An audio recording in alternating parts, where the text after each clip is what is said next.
bitandukanye bishamikiye kuri Minisiteri y'Uburezi, abayobozi mu nzego zitandukanye muri hano, barimu, babyeyi dusangiye kurerera u Rwanda, banyeshuri cyane cyane abakoze ibizamini bya leta mu kwezi gushize. Ndabizi ko mwiteguriye kubona amanota, umusaruro w'ibizamini mwakoze cyangwa se amanota yanyu. Mu kanya muraza kuyagezwaho. Abadukurikiye hirya no hino binyuze mu itangazamakuru, mwiriweho neza. Ndagira ngo mbashimire kandi nabakire hano kuri iki kigo cya REB, aho tuza kubagezaho amanota yavuye mu bizamini birangiza amashuri abanza P6 ndetse n'iby'icyiciro rusange cy'amashuri yisumbuye ordinary level cyangwa all level.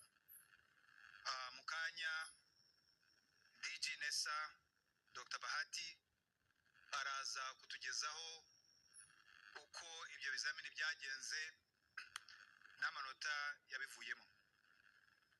Mbere yuko tukora icyo gikorwa, ndabanza nshimire abarimu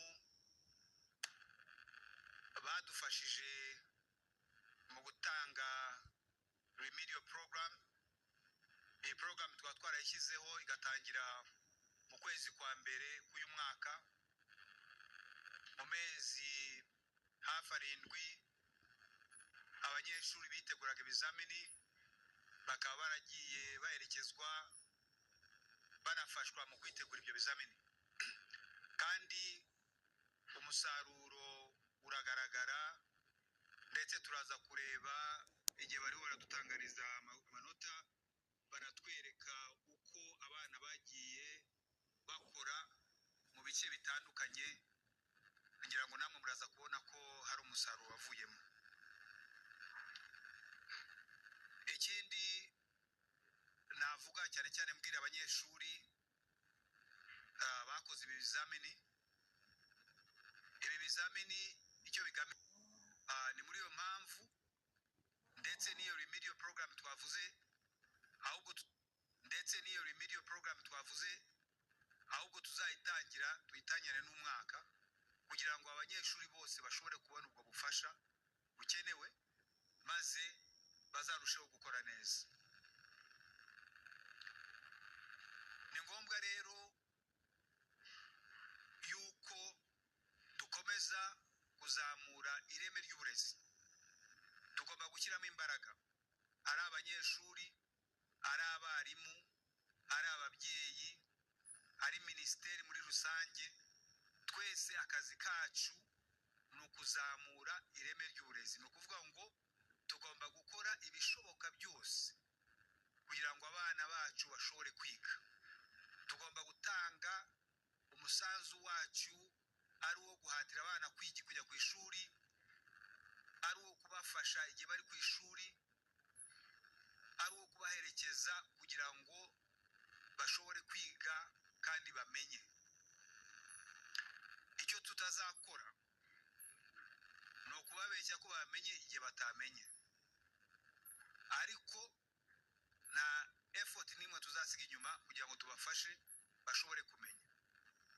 Ibi nibyo bizatuma abana biteza imbere, banateza imbere igihugu cyacu, bubaka u Rwanda twese twifuza kandi dukwiriye. Ibi ngibi nibyo nyakubahwa Perezida wa Repubulika ahora adusaba gukora, kugira ngo dutange cyangwa se dukore nk'abikorera, kuko tuba twikorera.